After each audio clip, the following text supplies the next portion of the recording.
الحمد لله الحمد لله وكفى والصلاة والسلام على عباده الذين اصطفى خصوصا على سيدنا وسندنا ومولانا محمدا المصطفى صلى الله تعالى عليه وعلى آله وأصحابه ومن والاه أما بعد فأعوذ بالله من الشيطان الرجيم بسم الله الرحمن الرحيم قال الله تعالى في القرآن المجيد والفرقان الحميد قد أفلح من تزكى وذكر اسم ربه فصلى بل تؤثرون الحياة الدنيا والآخرة خير وأبقى إن هذا لفي الصحف الأولى صحف إبراهيم وموسى صدق الله مولانا العظيم سمي الدروش شريف پر اللهم صل على سيدنا ومولانا محمد بعد الجود والكرم وعلى آله وأصحابه أجمعين الصلاة والسلام عليك يا سيدي يا رسول الله وعلى آلك وأصحابك يا سيدي يا حبيب الله الصلاة والسلام عليك يا سيدي يا رسول الله وعلى آلك وأصحابك يا سيدي يا حبيب الله الصلاة والسلام عليك يا سيدي يا رسول الله وعلى آلك وأصحابك يا سيدي يا جد الحسن والحسين رضي الله. Bismillah ar-Rahman ar-Rahim. After praising Allah subhanahu wa ta'ala and sending infinite durood, salutation, peace and blessings and salam upon the best of creation, upon the one whom Allah subhanahu wa ta'ala called him so that he may unveil His Majesty before him, the one that Allah Almighty swore by his life, and Allah Almighty took an oath by the city that he was born in, the one who is the coolest to our eyes, the one who is the purpose of our lives, the one who is the light of our hearts, the one who is the Imam, the one who is Islam, and no doubt the one who is the Quran. That is not other than Sayyidina Muhammadur Rasulullah sallallahu ta'ala alayhi wa ala alihi wa sahbihi wa sallam. Whenever we hear Nabi alayhi salatu wasalam's name, each and every one of us should send durood and salam upon them. And the most beautiful thing about this is that it doesn't cost a penny. I know everyone is looking for bargains. There's no greater bargain than durood and salam. There's no greater deal than this. You will say, Imam Sahib, what's the hot deal? And Imam Sahib will say to you what Imam Bukhari said, and what Imam Muslim and all the great muhaddithin have narrated from the great Sahaba who narrated this hadith, and narrated many ahadith on the fada'il regarding the virtues of sending durood and salam upon the Prophet sallallahu alaihi wasallam. If only our younger brothers and sisters knew what it meant and how important it was to send durood and salam upon the Prophet ﷺ, then we wouldn't find ourselves in the difficulties that we find ourselves in today. We are in this circumstance that we are today Muslims throughout the entire world, Muslims throughout the entire world, whether they are in Pakistan, whether they are in Afghanistan, whether they are in the West America or Europe, whether they are in the UK, whether in Africa, we sadly as Muslims on a collective basis have left Rasulullah sallallahu alaihi wasallam's zikr. We do not remember Nabi sallallahu alaihi wasallam enough in our lives. This doesn't mean that if I remember him a lot, I'm doing a lot. We will never be able to do enough for him sallallahu alaihi wasallam. Because Allah Almighty remembers him. And who can compete in the remembrance of Allah? Wala dhikrullahi akbar. The remembrance of Allah is great. And remembering Rasulullah sallallahu alaihi wasallam in actual fact is remembering Allah Almighty. Remembering Nabi alayhi salam is remembering Allah subhanahu wa ta'ala. When you remember Nabi alayhi salam, you are doing an amal, an action that Allah Almighty Himself does. You are performing that deed that Allah Almighty does. I'll give you one example and inshallah I will begin my khitab. Allah subhanahu wa ta'ala said to Sayyidina, when Sayyidina Adam alayhi salatu salam was created, Allah Almighty said to all His angels, every single one of them, that out of ta'zeem, out of honor and respect for this first human that I've created, this Prophet of Allah Almighty, go and bow down to him. All the angels, including Hazrat Jibreel alayhi salatu salam, Hazrat Mikael alayhi salatu salam, Hazrat Israel alayhi salatu salam, wa Hazrat Israfil alayhi salatu salam. All the angels, Malakul Maut, every angel Allah created, when and out of respect and honor to Hazrat Adam alayhi salatu salam, they bowed down to him. This was an act of obedience. This was an act to obey Allah Almighty, please Allah Almighty. There was one munkir, one who said no. He used to believe in Allah Almighty. He believed, he's a muwahid, he's a tawheed, he believes in tawheed. He believes in la ilaha illallah. He didn't reject that.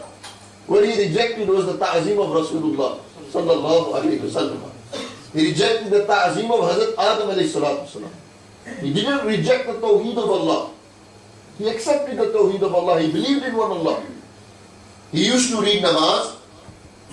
Allama Sawi rahmatullah alayhi, in his Hashiyah of Jalalain Sharifain, in there, Allama Sawi rahmatullah ta'ala alayhi mentions what shaitan was before he became mal'oon mardud. Before he was rejected and cursed, he used to be called all the best names, Arif, Abid, in different heavens. He did tawaf around the Kaaba for thousands of years. The Kaaba that was in the heavens, Al-Baytul Ma'mur. He was somebody who was promoted to such an extent that he became the teacher of all the angels.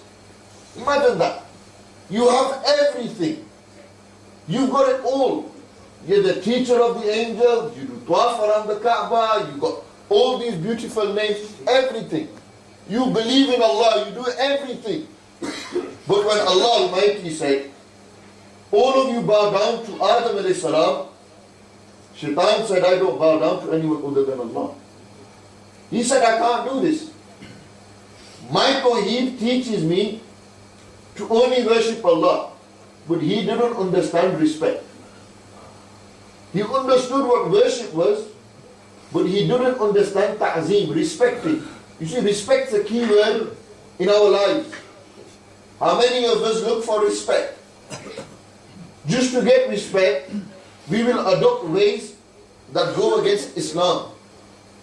Just to get respect, we will wear what the people want to see. Because it's summer, he'll come out in his shorts like a laddu. He'll come out like that, I'll tell you. He'll come out in his shorts, flashing his hairy legs off. Just to prove a point. Okay, I'm one of the boys. I'm Jack the lad. I'm one of the lads. You see, I got to go in the crowd. Just for a bit of respect. Just for a bit of respect. He doesn't have the money, but on Eid he'll hide the flashiest car. He doesn't have the money, really. He has to grow it, but he's got to get that car. You see, that respect. He's got to maintain the image. It's all about the image for young lads, isn't it? It's all about how I look. To look cool, I've got to put 3 slits in here like I've been electrocuted. Like lightning bolt has hit me. No doubt lightning has hit him. Shaitan's lightning hit him. On either day, he's got 3 slits in his eyebrow, thinking some bad boy. He does his beard up, thinking he's some guy. And then, you know what I'm amazed at is, face to his mother. Bro, what are you playing at, man? The same face you show to your mother? Did your mother bring you up so that you may put slits in your eyebrow? Did your mother bring you up so that you be a gangster? Your mother didn't bring you up to be a gangster, to blow up cars, to nick stereos. Your mother didn't bring you up so that you may have illegal relationships. She brought you up to be a Muslim. You forgot what a Muslim is. Have you got so lost in this dunya that you forgot what Iman is? You forgot the value of La ilaha illallah, Muhammadur Rasulullah sallallahu alayhi wa sallam. Respect's a big word in today's day and age, I tell you. Every young lad, even old people, many izzat. Izzat is a big word. Man, you know, there's me. Me, you know, I got a big me. You know, Shaitan had man. You know where the first act of egocentric nature, me, it's all about me. Me, myself, and I. Who's seen that movie? See, they made a movie on this, me, myself, and I. This me, myself, and I mentality, who was the first to endorse this? It's Shaitan. When Allah said to Shaitan, why don't you bow down? He said, I am made from fire. He is made from clay. I am better than him. Ana khayrun minhu. I am better than him. I am made from fire. Why shall I bow down to him? Why should I? Look at that. He didn't understand what Allah Almighty was saying. See, when the angels said they knew more, Allah Almighty said, you think you know more than Adam? Go and ask him the names of everything. He'll teach you every name. I say, if Adam alayhi salam knew the names of everything, do you not think the Imam of Adam knows everything?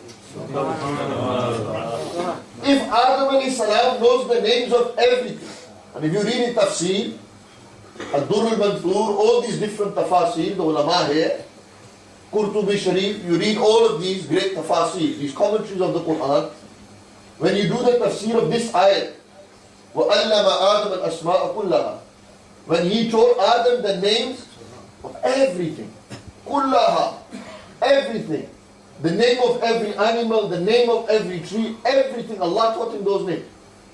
If Allah Almighty taught Adam alayhi salam the names of everything, hatta they know the names of those who are going into Jannat and those who are going into Jahannam, then do you think Nabi alayhi salam doesn't know? How can you even say that? How can you comprehend that? Just a little nukta, because I'm in the mood and the groove. Just a little point. According to Imam Abu Hanifa rahmatullahi ta'ala alayhi, the one who is most worthy to be the Imam is the one who has the most knowledge of Quran and Sunnah.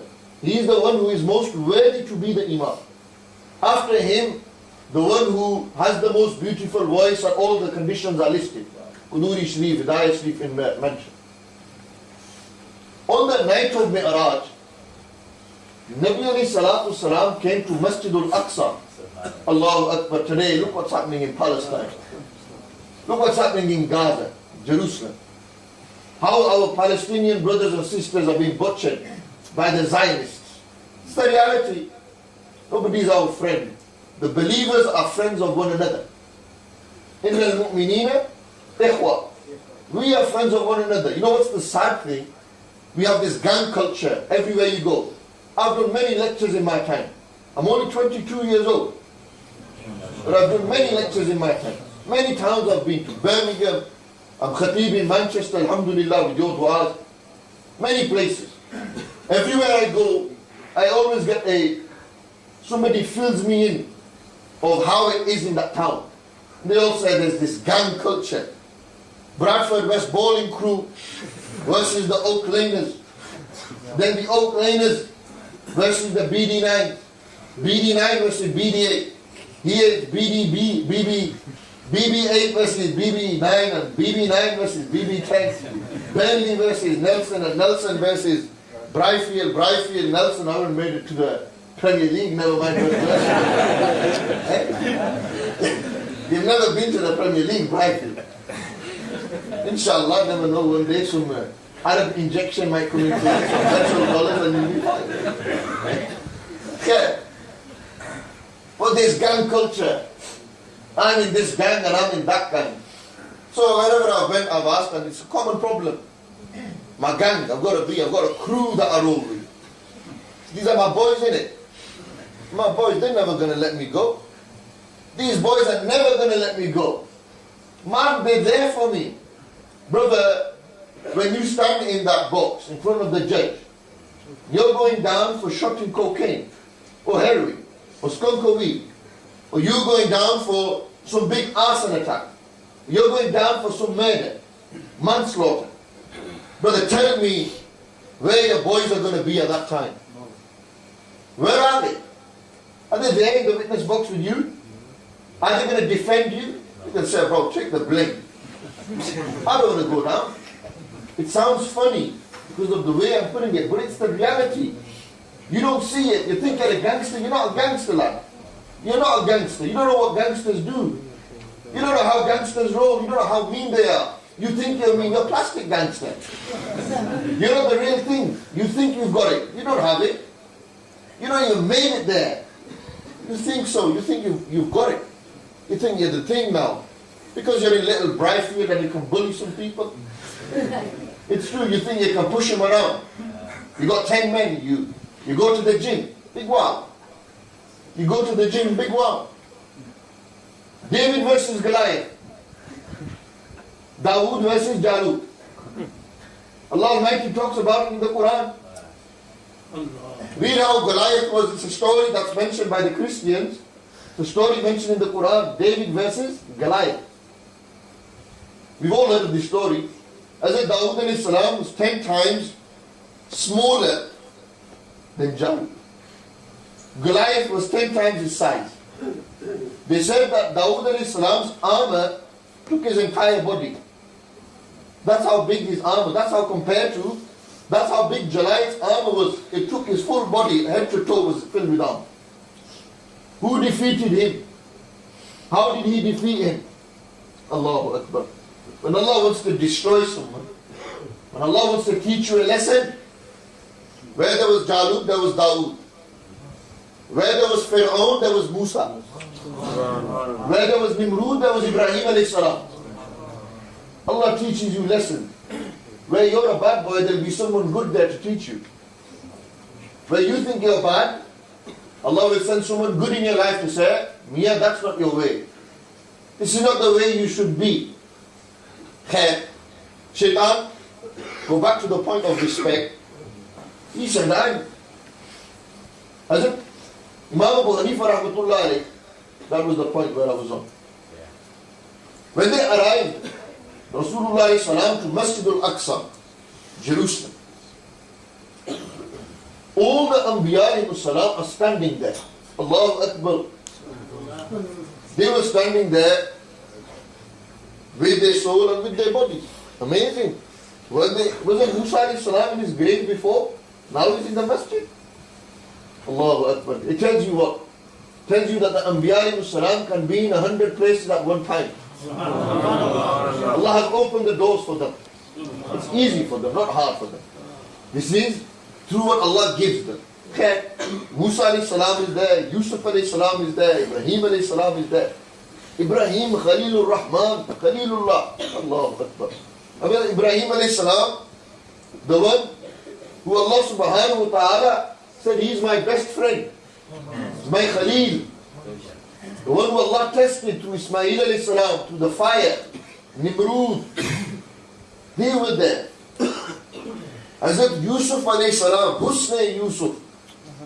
The beauty was there.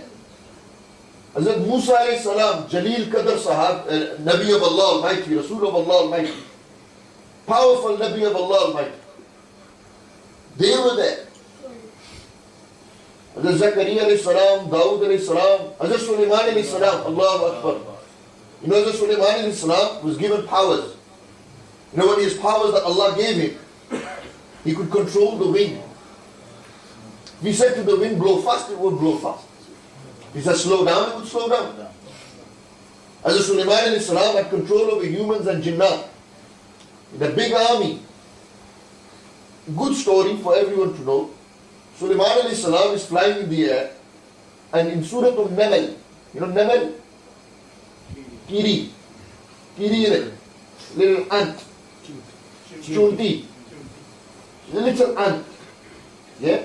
This Namal, this ant, you know what it said to all the ants? You know how ants work? They united. The ants are one. The leader leads, everyone is in one row.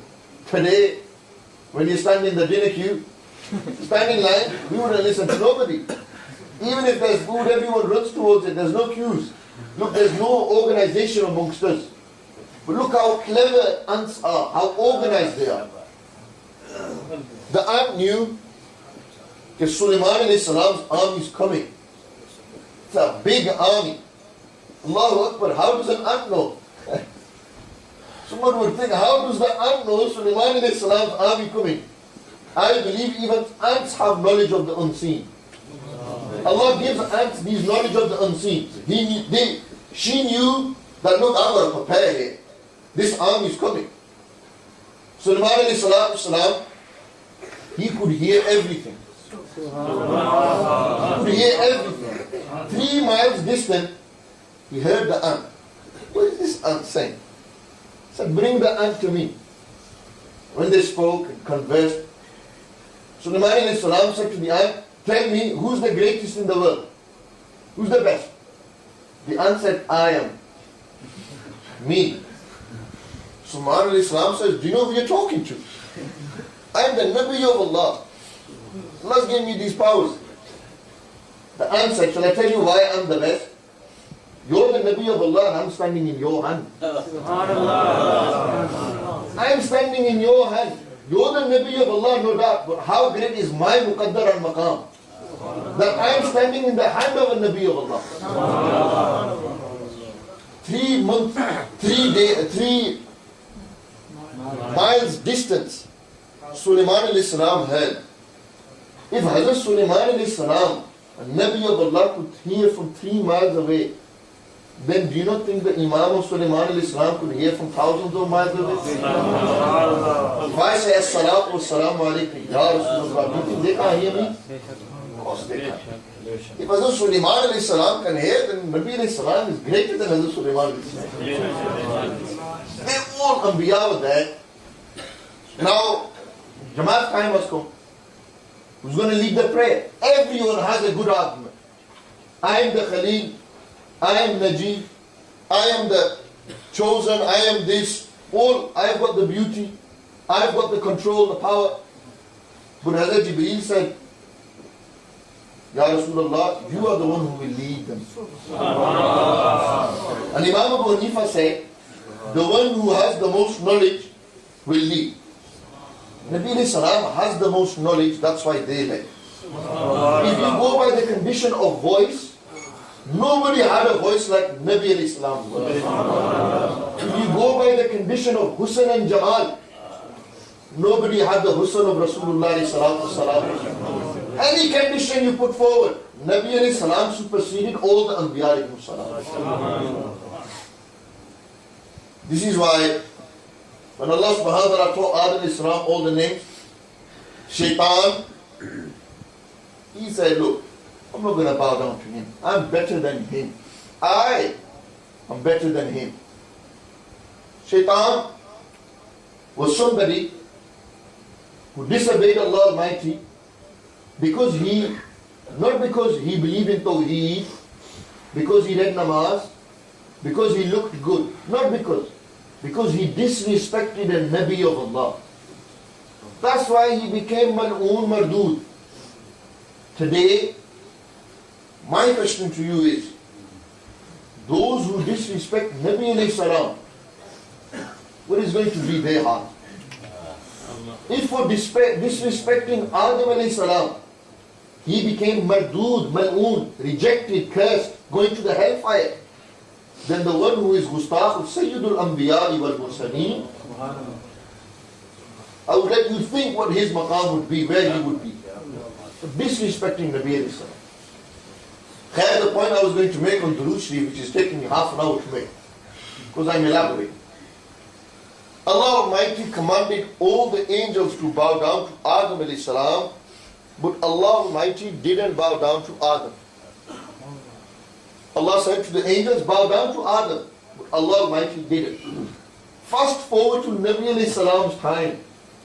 Allah subhanahu wa ta'ala said, Inna Allaha wa malaikatuhu yusalluna ala nabi.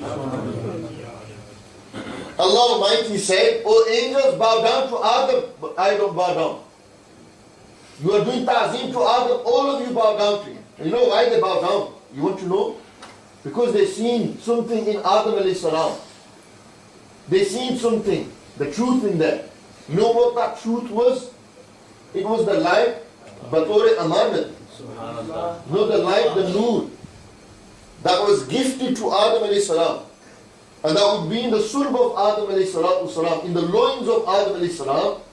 The angel seen that light shining and glowing on the forehead of Sayyidina Adam alayhi salam. And out of ta'zim, not only did they do sajda to Adam alayhi salam, out of ta'zim, the noor of Rasulullah. Out of respect. Respect is the key word here. Allah said to the angels, all of you bow down to Adam.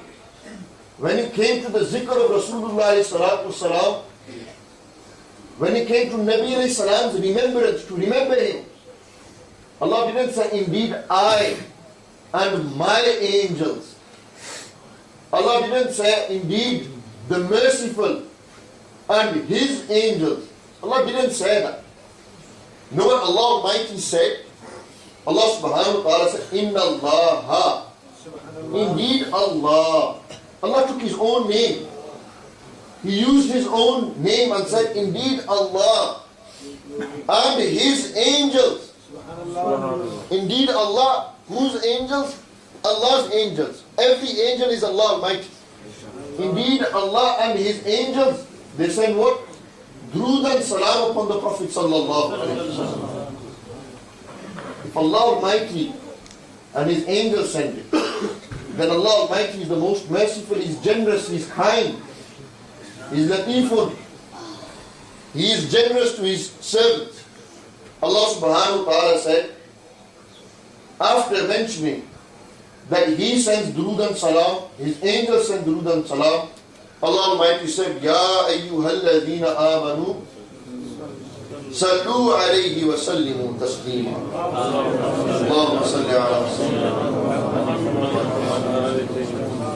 Allah Almighty said, O you who have iman,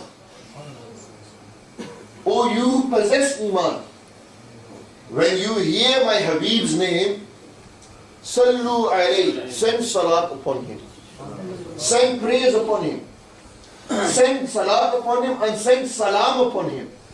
As-salamu alayka, Ya Rasulullah. As-salatu was-salamu. Salat and salam are in this sentence, included in here. When you hear his name, you send durood and salam. Look, Allah doesn't pray, but He tells me and you to pray. Allah doesn't fast, but He tells me and you to fast. Allah Almighty doesn't do Hajj, but He said believers do Hajj. Allah Almighty doesn't give zakat, but He told me and you to give zakat. There's only one thing that Allah Almighty does, and He told us to do, and that was when Allah Almighty said, when my Habib is remembered, I remember him, you remember him. I do his zikr, you do his zikr as well. Don't be stingy. Don't be bakhili. You know Nabi alayhi salam said, bakhil, you know bukhal. Bukhal kanjusi. Kanjus maki choose. You know that saying. You know what a bukhal is? Nabi alayhi salam said, you know, bakhil isn't the one who has money and doesn't give it. People think bukhal is कि वो मालदार है, उसके पास पैसे हैं, वो पैसे नहीं देता, सखावत नहीं है, बखीली है. We think this is bukhal. You know what Nabi alayhi salam said is bukhal? Nabi alayhi salam said, the stingy man, the stingy one is he. When he hears my name, he doesn't say Allahumma salli ala Muhammad. That's the stingy man. He's the bankrupt one. He could have all the money in the world, but he has no real dollar, no jadat there, nothing there. All of this lies in the name of Rasulullah sallallahu alaihi wasallam. So when you hear Nabi alayhi salam's name, then keep your tongue moist. When you say Allahumma salli ala Muhammad sallallahu alayhi wasallam or alayhi salatu salam once, Allah blesses you 10 times. And they say Nabi alayhi salam's name has no barakat. Allah Almighty Nabi alayhi salam said, you remember me once, Allah will remember you 10 times. You send prayers upon me once, Allah will send 10 upon you. Not only will He send 10 upon you, He will remove 10 of your bad deeds. He will remove 10 of your bad deeds. And Allah Almighty will raise you by 10 darajat. And Allah Almighty will fulfill 10 of your hajat. 3 in this dunya, 7 in the akhirah. The name of Rasulullah salam has so much barakat. Do you not think Nabi salam's zat has barakat? If Nabi salam's name has so much power, so much blessing, then do you think Nabi salam themselves don't have this power and blessing? How can it be? How can you even think that? If you accept Nabi salam's name brings barakah in your life, then also accept that Nabi salam's zat will build barakat in your life. It will bring blessings into your life. And we are all looking for these blessings. Our youngsters are looking for guidance. You young lads are looking for somebody to look up to. You're looking for somebody to emulate. You see, human nature is that you always look up to things. If he sees something better than him, he wants it. That's human nature. Who can be better than Rasulullah salam? Why do you define your own nature? Why do you define your own nature? By not following Nabi salam because he's the best. Look, if he has a car, somewhere in your mind you say, you know what, I want to beat that car. I want a better car than his. I want a bigger house than him. Human nature. This is our nature. I've got to be better than him. This is me. It's that nature that man has inside him. That's the battle in it. You think Allah created you without a purpose? You think Allah Almighty created you without any maqsad? There is a maqsad for you. There's a purpose for why you are here. You weren't here to be a gangster, brother. You weren't here to be a bad boy. You weren't here to dress like the non-Muslims. You were here. You were here to follow Rasulullah salatu salam's sunnah. You were here to build a connection with Allah Almighty. You were here to worship Allah Almighty. You weren't here to worship your ego and desires. You weren't here to follow your ego and desire. You weren't here for that reason, I'm telling you. You think you were created so that you could go out and earn? No doubt. Look, people say, Imam Sahib, all you Maulvi say is read namaz and do tasbih. That's all you preach. Look, if everyone was reading namaz and doing tasbih, who would be a doctor to cure you? Who would be a lawyer to fight your case? Who would be a teacher to teach you? We need teachers, we need lawyers, we need doctors, we need educated people, no doubt. No doubt, we need that. And sadly, in that department, we are behind as well. I'll give you a statistic. You know politics? Big thing. Politics plays a big thing in this world. Massive. American politics, British politics, big Pakistani politics, you know how it is. Amazing. You know how Pakistani politics are? One news channel will have 10 politicians fighting on it. And not only that, the same, you flick down, you go to another news channel, it's the same thing. There's a woman sat there, 3 men, and all they do is shouting. You can't hear them. This is wrong, this is wrong, that's wrong. You have to go fight in the court, not on TV. If you're going to do something, do it properly. Politics, you got BBC News, they have House of Commons channel as well, where in there you see the debates that go on between MPs. Muslims population is 2.5 million in the UK. 2.5 million in the UK we are. The Yahudis, the Jews, they number 250,000 to 500,000 in the UK. Muslims have around 5 to 6 members of parliament. The Yahudis have over 16 members of parliament. If you want to pass a law, you need your own people in there. Who's in there? So we need politicians who are just, who are on the deen. Those who are amil sunnah. Those who think about the deen. Who think about Rasulullah salam's shan. Give me a tissue. Who think about Nabi, who think about Nabi salam's maqam, the best interests of the Muslims. We need politicians, we need doctors, we need lawyers, we need teachers, we need all of these. 2 tissues. We need tissues. Not only do we need that, we need tissues.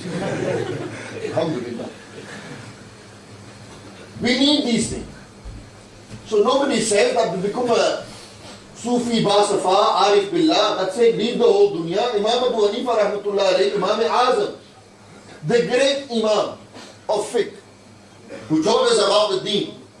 Imam Azam rahmatullah alayhi was a great merchant. He was a businessman.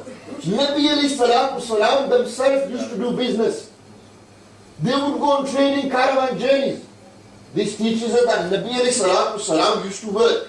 We need to work to live. Nabi alayhi salam, if they wanted, could have everything. They are mukhtar-e-kul. They have the freedom, choice, ability for everything. Allah could give. When Nabi alayhi salam, when they went to Taif to do tabligh, to spread Islam, we should spread Islam. How do we spread Islam in today's day and age? We act upon the sunnah. When somebody looks at you and says, bro, why have you got a beard? You don't say, I've got a beard because my dad told me to keep it. You say, I've got a beard because my master used to have a beard. Nabi alayhi salam had a beard. I resemble the Prophet alayhi salam. I don't resemble these footballers and pop stars. Sadly, look at us. These zigzags in the beard. These designs. Why? If you're going to keep it properly. If you're not ready to keep it, put something on your face.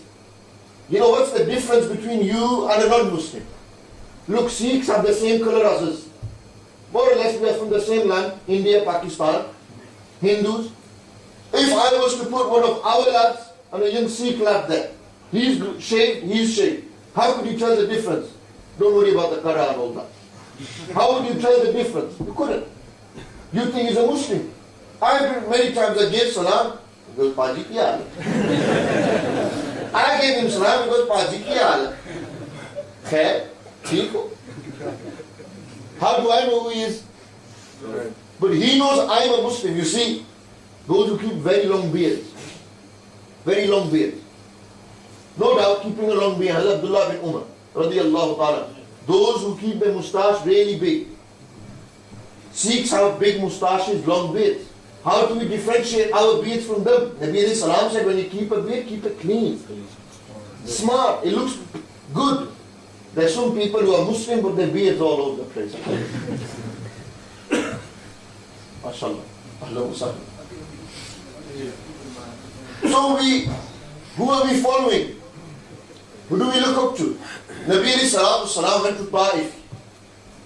In Taif they were doing tabligh, calling people to Islam. People, the leaders of Taif, the governors, the men in charge, the politicians, they said to all the children, pick up stones and stone him. Nabi alayhi salam was stoned for Islam.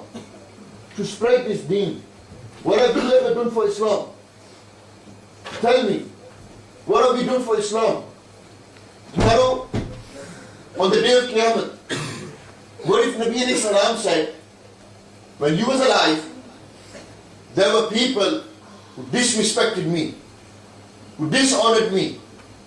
How did you defend my maqam? How did you uphold my way? Did you act on my sunnah? Imagine I turn to Nabi alayhi salam and I don't have the sunnah on my face. Will they recognize me? Do I look like his ummati? Or do I look like a gangster? Brother, make your mind up what do you want to be. Do you want to be a Muslim or do you want to be a gangster? Tell me. If you want to be a bad boy, be a bad boy. But don't be a part-time Muslim. Don't just linger in on the Jummah. Don't do it just for Ramadan. You know, in Ramadan, all the gangsters grow their beard. As soon as Eid comes, khalas, beard's gone. It's true, isn't it? Look at how all of you are hyped on Ramadan. On the 27th night, the masjid is like this. No other night. I'm telling you. Alhamdulillah, it's a great honor that so many youngsters have come here today. Rarely would you see it. Amongst Ahlul Sunnah, we are behind in these things, I tell you. Our youngsters are leaving our manhaj. They are leaving our masla. Why? Because we don't cater for them. We don't talk to them on the level. We don't teach them. We talk too high. We can't explain to them. This is the job of my job and the other ulama who are graduating. It's our job to do this. Anyhow, we realize, we see, Nabi alayhi salatu salam said, who did you follow? What will we say? On the day of judgment, what are you going to say? You follow Tupac and Biggie? 50 Cent? Who did you follow? Angelina Jolie? You follow these actors and actresses? You follow these pop stars, rappers? What did they do for you? Tell me. What have they ever done for you? Anything they made you commit sin. They do the shaitan's work, and you sadly follow shaitan's work. Well, isn't the Quran enough? Look how many Qurans are there. How many Qurans are there? How many of you have ever picked the Quran from there? How often do you read the Quran? That sadly it's a book that is gathering dust on our shelves. We don't have qadr for the Quran no more. How we are disrespected. Why don't you ever read the Quran? What, is it boring for you? If you don't understand it, read the tarjuma. If you want to know more, sit with the ulama. They'll explain to you. But read the Quran. There's barakat in that. People say, Imam sahab, no barakat in my house. Kisne jadoo kita hai, jadoo. First thing she says is jadoo. First thing I say, namaz padhni hai. Kada sajda rezi ki hai. Have you ever done sajda to Allah? Have you ever remembered Rasulullah alayhi salam? Have you ever, does your husband read namaz? And you say, jadoo ho gaya, jadoo ho gaya. That's an easy get out clause. You give the dodgy ones business, and you yourself are going nowhere. If you are struggling in your life, you have problems in your life, turn to Allah. If you have situation in your life, look, Shahadat of Imam Hussain. Yeah, if we was to think, if we was to know what Sayyidina Imam Hussain went through, you would ask yourself, am I worthy to call myself a Muslim? They upheld the title of a Muslim. Today, after them, children were called Hussein after him. Because of what Sayyidina Imam Hussain did for Islam. Took their children on the battlefield. 6-month-old Ali Asghar. 18-year-old young man, Ali Akbar. 13, 14-year-old, Ali Awsat Zainul Abidin. Sayyidah Sakina, very young. Sayyidah Zainab, their sister. Imam Asim ibn Hassan, radiyallahu ta'ala anhuma, the nephew. Hazrat Abbas Alamdar, the one who was the brother of Sayyidina Imam Hussain, the son of Ali Sher Khuda Mushkil Kusha, radiyallahu ta'ala anhu. What did they do? Look at their life. What do you learn from Karbala, the Waqi of Karbala? We hear all the Sher Shari. We see people shed their tears. That's all good. That's in its own maqam. Young people want to know, what did he do? Someone tell me, what did Imam Hussain do? Teach me in English what he did. So I want to be like him. I'll tell you what Sayyidina Imam Hussein did. Imam Hussein grew up in the laps of Rasulullah sallallahu alaihi wasallam. Nabi alayhi salam used to hug them, used to kiss them. Nabi alayhi salam's, Allahu Akbar, there's no greater ibadat than salah. There's no greater maqam in salah than sujood. Nabi alayhi salam would go into sujood and Imam Hassan and Hussein would come and play on their back. They would prolong the sajdas of Rasulullah alayhi salam. Sahaba said, Ya Rasulullah, today's sajda was very long. Very long sajda. Khair, what happened? Nabi alayhi salam said, my two rehans, my two flowers, my two basins, my two beloved ones, Hassan and Hussein. They are my daughter's children. They are Fatima radiallahu ta'ala anha's two beloved sons. They were playing on me whilst I was in sujood. I didn't want to disturb them. I didn't want to disturb them. I allowed them to play. When they finished, I came into qiyam or came into jalsa. Nabi alayhi salatu salam's sajda, their sujoods were prolonged. They were made longer. Because of who? Imam Hassan and Hussein. Nabi alayhi salatu salam was sitting on the Mimbar Sharif. And they seen two young boys walking hand in hand, wearing not the best of clothes. Nabi alayhi salatu salam lived the life of a humble man, to teach his ummah to be humble. Nabi alayhi salam sahaba were humble. Nabi alayhi salam, Hazrat Umar Farooq, Allahu Akbar. When the leaders came to the Bargav Farooq-e-Azam, and they seen Farooq-e-Azam's clothes ripped, they said, where's the leader? Where is the leader? Where is the one in charge of the Islamic Empire? They said, he is our leader. And look at today's leaders in the world. Look at how they live on the name of Islam. Look at Farooq-e-Azam, how they live. Look at Sayyidina Umar Farooq's way. When he entered into Jerusalem, Baytul Muqaddas, and they conquered it. You know who was sitting on the camel? And who was taking the reins? Farooq-e-Azam was taking his slave on the camel. And they said, who's the leader? They thought he was on the camel. They go, no, my leader is holding my reins today. The leader is taking charge. Sayyidul Qawmi, Khadimuhum. The leader of people is he who does khidmat to the Qawm. He doesn't eat the Qawm's paisa. He doesn't eat the people's money. He serves the people justly. Umar Farooq gave an example for mankind. If you want leadership, then you lead like Farooq-e-Azam. Farooq-e-Azam said, Radiyallahu ta'ala anhu, may Allah be pleased with the great Umar Farooq. Umar Farooq was he. Nabi alayhi salam said, Shaitan feared Umar. Shaitan would run from Umar. Every devil in the dunya was scared of Umar. They would take a U-turn.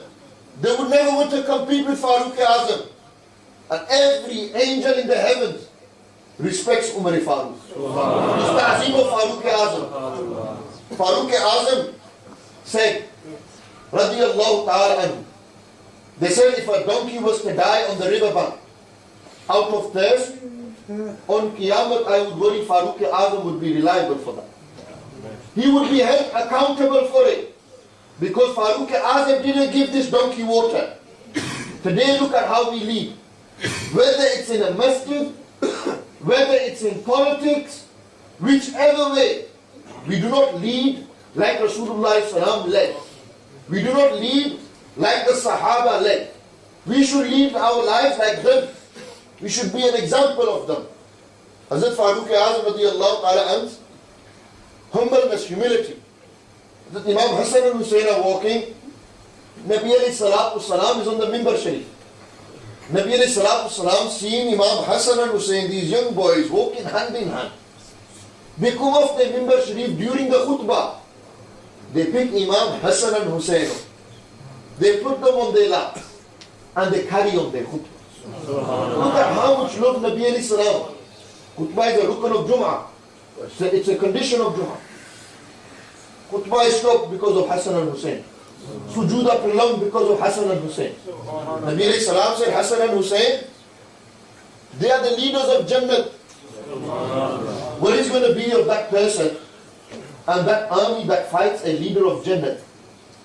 Can they have a stake, a claim to go to paradise? No. Never. How can they go to paradise when they are fighting the owners of paradise? When they are fighting the leaders of paradise?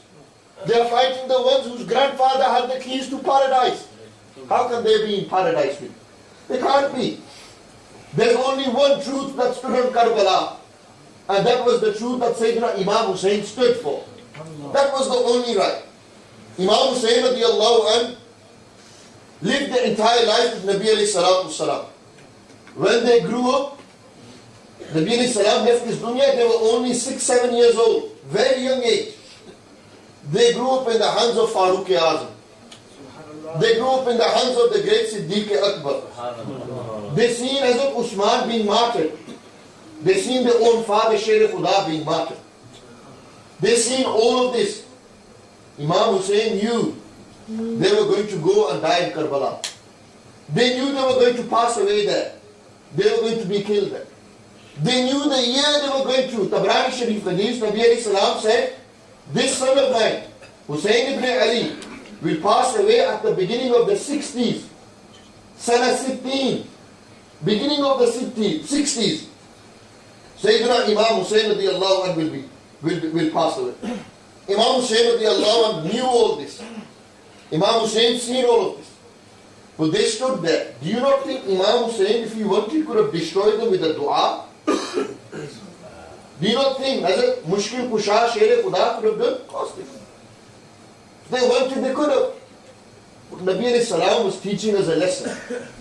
Teaching the ummah a lesson. That when you have difficulties in your life, whether it's at home, whether it's at school, whether it's in your work, whether it's in your life, whatever way, shape or form you have a mushkil in your life, then look at Imam Hussein's life. Ask yourself, what do I have and what did they go through? Because you can't afford something, you think you've been tested. Imagine seeing your own sons being killed in front of you. Imagine seeing your own daughter cry because she has no water. Imagine seeing the women cry because they lost their loved ones. What have we seen? Tell me. We live in the UK, we got everything, but we still can't read namaz. Did Imam Hussein leave the namaz? If I and you were told that we're going to Jannat, we would stop reading namaz. With Jannat you, I've got Jannat, I've been told. Hazrat Imam Hassan and Hussein, Farooq-e-Azam, Ashra Mubashra were told they're going to paradise. Nabi Islam said, I've given you Jannat, don't worry. Did they ever leave their namaz? Never. Why? Jannat and the maqam in Jannat is in its own place. But they never left their prayer. Because they knew they found strength inside that prayer. Hazrat Abu Bakr Siddiq and Farooq-e-Azam used to stand and read namaz. They used to stand. The Sahaba said it was like 2 trees were standing there. They wouldn't move in namaz. Me and you read namaz, 1 little each and 2 here, 3 there. Ali Sher Khuda radiallahu anh. Namaz time, reading namaz. Sayyidina Ali Sher Khuda radiallahu ta'ala anh, an arrow is pierced into their side of their body, into their hip. They are in vast amount of pain. He said, we'll take it out. They said, no. They said, when I've started my namaz, when I've started my prayer and my rishta with Allah, when I've made my ta'alluq with Allah Almighty, my connection, when I'm absorbed in my prayer, then take the arrow out of me. When they read their prayer, they took the arrow out of them. The Sher Khuda, the arrow was taken out, didn't feel a single pain. Why? Because the ghalba of ibadat was over them. They were overcome by the worship of Allah, by the connection of Allah Almighty. When me and you read namaz, brother, go read namaz quickly, man. Got to keep mom happy. When mom's happy, then it's fine. We don't read namaz for the sake of Allah.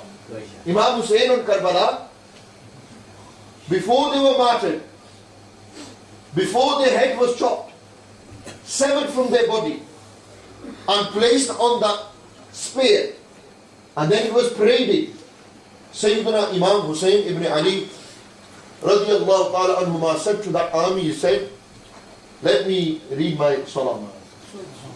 Let me bow down to Allah one more time. And when they were down in that position of sujood, can you imagine the sukoon they felt? Imagine the surur, the peace they felt in their prayer. And we can't wake up for Fajr. We can't read Zohr, Asr, Maghrib, Isha. And these were the Sardars of Jannah, and they never left their namaz. That's the lesson of Karbala, brother. That's the lesson of Karbala.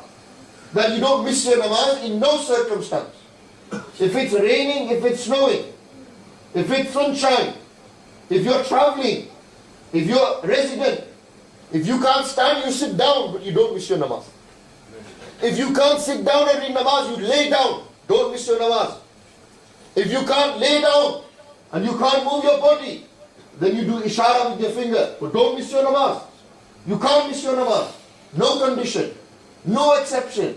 Why? Because salah is such a power. It's so powerful. People think, what do I get out of reading namaz, man? Today everyone equates everything to money, man. If I get something out of it, you know what you get? You get a spiritual energy. You get spiritual nourishment. You feel good, man. I've got sukoon in my life. Namaz pariya.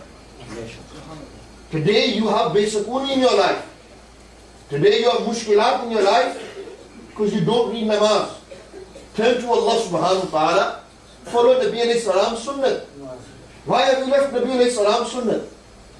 What, don't you like Nabi alayhi salam sunnah?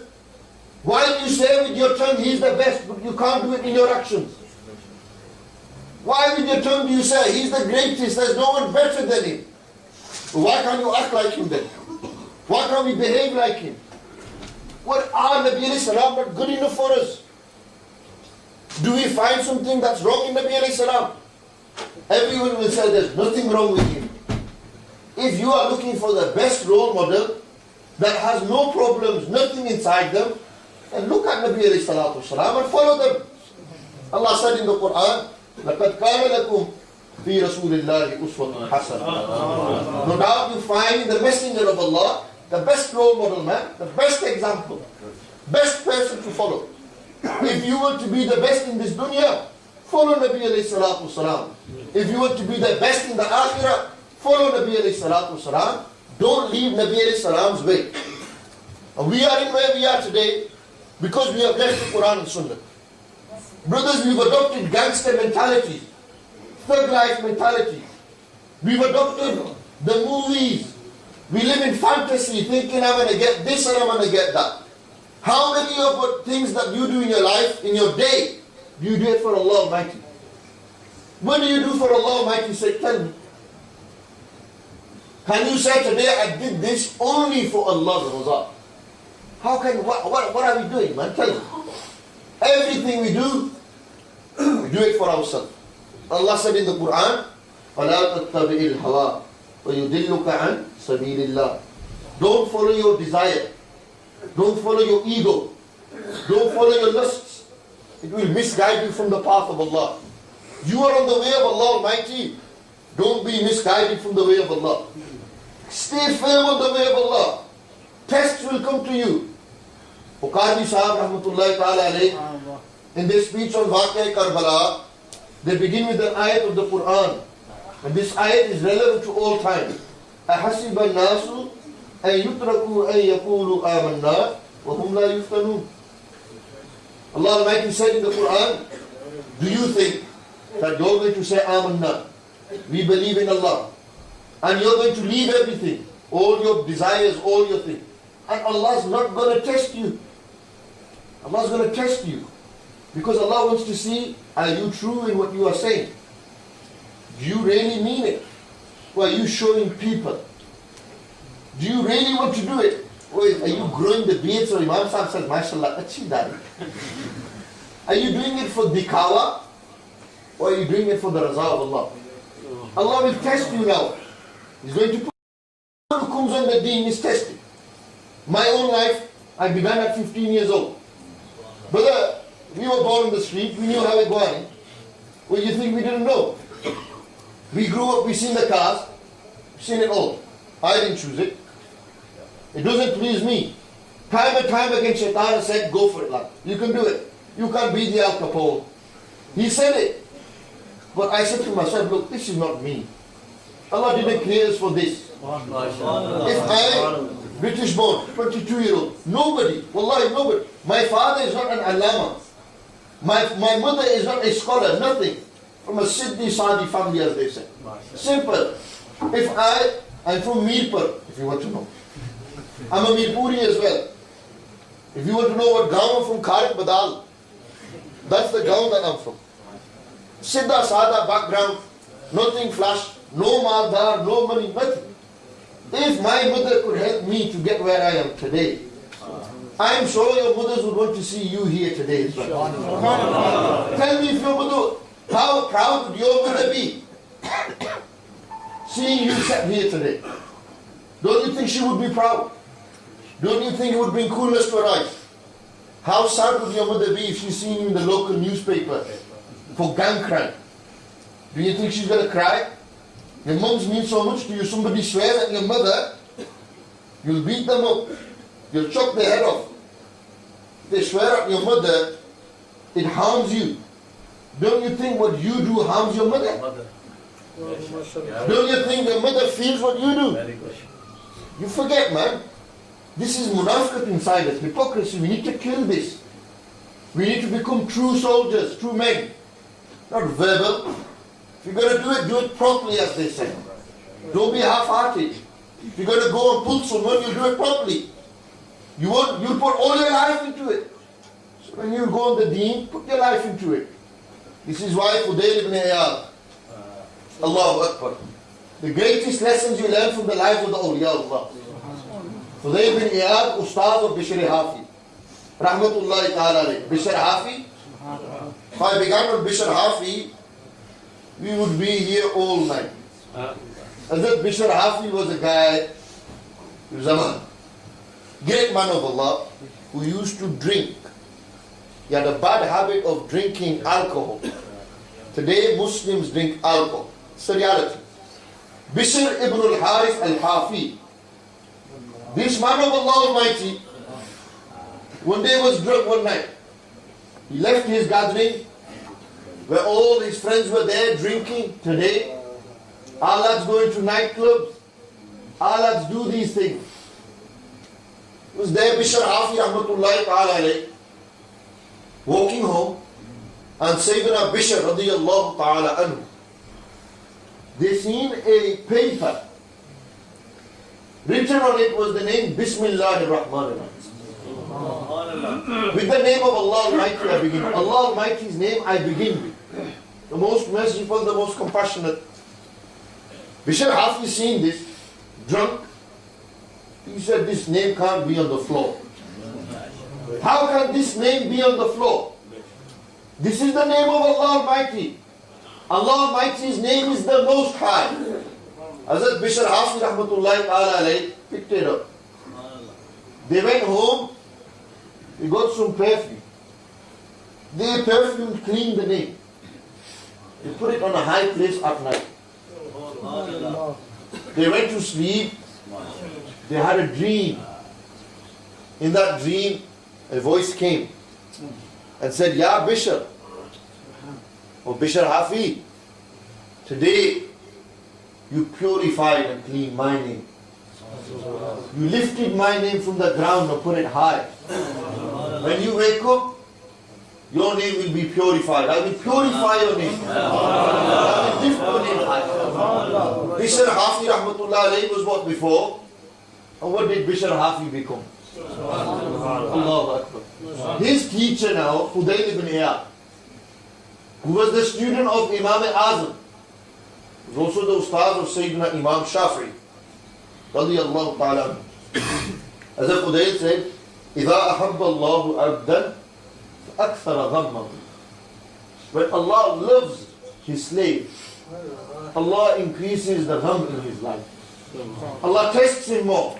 He tests you to see, are you true to your word? Are you true to your word? Can you imagine how true Sayyidina Imam Hussain was to his word?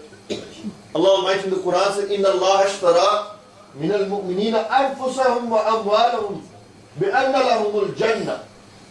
Indeed, Allah Almighty buys from the believers. Allah buys from the believers their money, their life. What does Allah buy them in return of? Allah in the Quran says, I take this from them, but I will give them Jannah in return. I'll give them my pleasure, my paradise. I finish with the hadith. As I've taken too much time, greater scholars and speakers are sat here in front of us. Their speech is better than my speech. They will speak more sense than I am.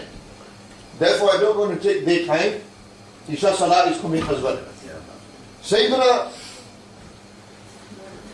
Rasulullah alayhi salatu wasalam in a hadith, when Jannah was created, Allah Almighty sent Hazrat Jibreel to Jannah. Allah Almighty said, Jibreel, go see my paradise, my pleasure. Tell me, what do you think? When Hazrat Jibreel alayhi salatu wasalam, or Jibreel alayhi salatu wasalam, went to Jannah, and they seen it, they said, everyone will want to be here. Everyone will die to be there. It's so beautiful, so amazing. Allah describes paradise in the Quran as, it's so amazing, no eye has seen what it will see. No ear has heard about Jannah. No mind can comprehend what paradise is. Allah subhanahu wa ta'ala said this to Sayyidina Jibreel as the Jibreel came back. Allah Almighty put around paradise thorns. You know what a thorn is? When you walk in thorns, what happens? It pricks your foot. You start bleeding. It causes you pain, difficulty, hard work. Imagine walking through a bush of thorns. Imagine how difficult it would be. Allah Almighty said, Jibreel, now go look at my paradise. As the Jibreel said, it's too hard. Look at it. It's the most beautiful place to be, but it's so hard to get there now. It's surrounded by thorns. It is a test for people. Then Allah Almighty said, Jibreel, go see my hellfire, my hunger. Jibreel went in there and said, nobody is going to go there. The fire of Jahannam, that fire is 70 times more severe and hotter than the fire of this world. Can you imagine? And the least punishment in Jahannam, in the hellfire, is that hot iron shoes will be placed on that person, and they will be so hot that they will blow the person's mind in Jahannam. That's how severe the punishment will be. But that's the least punishment. That's the lesser degree of punishment. Can you imagine? Can you imagine the punishment of Allah Almighty? Inna batsha rabbika ashadid. Allah's punishment is severe. Allah's grift is severe. Jibreel said, no, but Allah Almighty decorated it with lusts and desires. Jibreel now go. Everyone's going to go there. Everyone will follow their desires. This is why paradise, to get there, is hard work. To get to the hellfire is easy. Doing something halal is hard. Doing something haram is easy. This is why Allah said, قَدْ أَفْلَحَ مَنْ تَزَكَّى. قَدْ أَفْلَحَ مَنْ تَزَكَّى. No doubt, but I ta'keed. No doubt. أَفْلَحَ مَنْ تَزَكَّى. Who is أَفْلَحَ? Remember أَفْلَحَ? Here. It's come to emphasize, exaggerating. Aflah is he. Successful is he. Kamyab is he. No doubt the one who has reached it is the one Man tazakka. He's doing tazkiyah of his nafs. He's purified his heart. He's purified his mind. This person is aflah, is successful. We need to go and work on our hearts. We need to work on our appearances. We need to work on our minds. We need to get away from thinking about bad and start thinking about good. We need to leave the bad boy crowds and start following the good boys.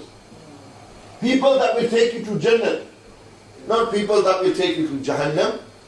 Follow Allah and His Rasul. Khairul hadi, hadi Muhammadin sallallahu alayhi wa sallam. The best way, the best guidance is the way of Rasulullah alayhi salam. If you are a Muslim, true to your name and true to the kalima, then you will find no one greater than Nabi alayhi salam, and there will be no greater role model than Nabi alayhi salatu salam. And if Nabi alayhi salatu salam is a role model, then no doubt their grandson Sayyidina Imam Hussein radiyallahu anhu was a great role model for me and you. They sacrificed, we should sacrifice. Nobody is asking you to go and sacrifice your children. Nobody is asking you to go and sacrifice the way Sayyidina Imam Hussein did. We are saying you live in the West, you don't have to fight. Money is there, food's there. Fight your desire. That's the greatest enemy today. Your ego. It stops you from reading namaz. Fight the shaitan. That's the real battle. For me and you, we need to fight our egos. Fight the shaitan, become strong men. Follow the sunnah of Rasulullah alayhi salam, and then be proud to follow the sunnah. You know how proud you get when you wear your Armani jeans? When you wear your Gucci, you feel good, don't you? Ah, look, I've got Gucci on. I feel 100,000 pounds, I've got the best clothes. I feel like $1 million man when I wear the sunnah of Rasulullah alayhi salam. I don't find no clothing better than Nabi alayhi salam's dress. The way Nabi alayhi salam dressed. And their dress code was the dress of modesty. Hard work to be modest in today's world. We live in immodest times. We live in such times of bay'ayai. We live in times of immorality. People's characters have degraded. They've decreased. No good characters are left. Nobody has sakhawat. You do a favor, somebody says, what favor did you do for me? He forgets your favors today. Nobody is there. Allah and His Rasul are there. Why do you turn to people? Turn to Allah and His Rasul. They are the ones for me and you. Inshallah al-Aziz. I've taken too much time. I will conclude here. I could go on and on. It's my job to talk. SubhanAllah, it's amazing. Allah gave us the tongue. We can either do ghibat, we can either do buhtan, we can do namimat, or we can either praise Allah and His Rasul alayhi salam.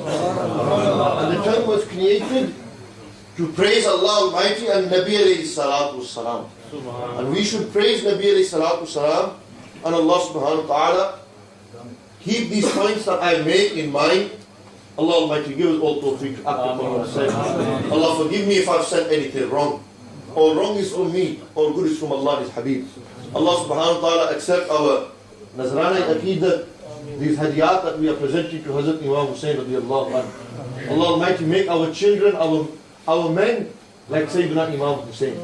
Our children like Sayyidina Imam Hussein. Allah make our daughters like Sayyidah Zainab.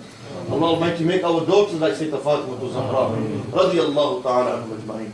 Allah subhanahu wa ta'ala bless all of you. Jazakumullah khair once again to their own organizers. Allah bless them for giving such a big crowd for a nobody like me. Allah forgive us all for our saghira and kabira guna. Wa aqulu qawli hadha astaghfirullah li wa lakum wa akhiru da'wana alhamdulillahi rabbil alamin.